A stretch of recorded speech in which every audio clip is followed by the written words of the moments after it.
তো আমরা একটা শিকারি দাদার কাছে এসেছি আজকে।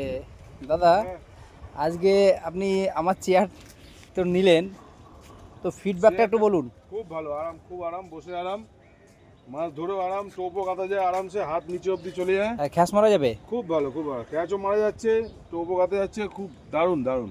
কোমরে যাদের সমস্যা আছে তারা অবশ্যই খুবই ভালো, কোমরে খুব রিল্যাক্স, সারাদিন রিল্যাক্স। হেলানো দেওয়া যায় আরামসে। আচ্ছা, আপনার কত কিলো ওয়েট? আপনার আমার 85। 85। তো মনে হচ্ছে যে আপনার এত ওয়েট নিয়ে ভেঙে যাবে বা বেঁকে যাবে, এরকম কোনো কিছু মনে হয়? না না না, সেরকম কিছু মনে হচ্ছে না, সেরকম কিছু মনে হচ্ছে না। তো দেখুন বন্ধুরা, একদম শিকারির আমরা কিছু বক্তব্য জেনে নিলাম। দেখুন, আমার এসডি ফিশিং চেয়ার স্টিলের, পিওর স্টিলের, তন্ময়দা নিয়েছে। তো ওনার কিছু বক্তব্য তুলে ধরলাম। তো আপনাদের মনে হলে আমার সঙ্গে যোগাযোগ করবেন নেওয়ার জন্য। তো আমি আজকে এসেছি, এটা কাশারি পুকুর, কোন্নগর। তো পুকুরটা একবার দেখাই। আমিও মাছ ধরতে এসেছি, আমার একটা কাতলা মাছ হয়েছে, দাদার মনে হয় 2-3টে হয়েছে।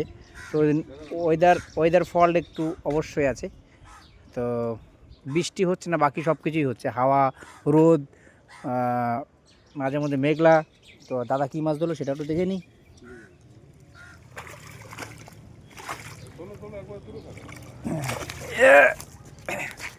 ওয়াও, 4টে মাছ ধরে ফেলেছে, খুব সুন্দর। এখানে কিন্তু 1200 টাকার টিকিট বন্ধুরা। তো আজকে শুনেই দাদার কাছে এলাম। তো আমি একটা ধরেছি, তো বড় বড় মাছও আছে। তো বড় মাছটা এখনও হয়নি, কার হবে জানি না।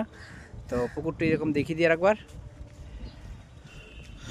তো এই ছিল ভিডিও। যদি ভালো লাগে অবশ্যই লাইক শেয়ার করবেন বন্ধুরা, আর চেয়ার লাগলে আমার সঙ্গে যোগাযোগ করবেন। থ্যাংক ইউ বন্ধুরা।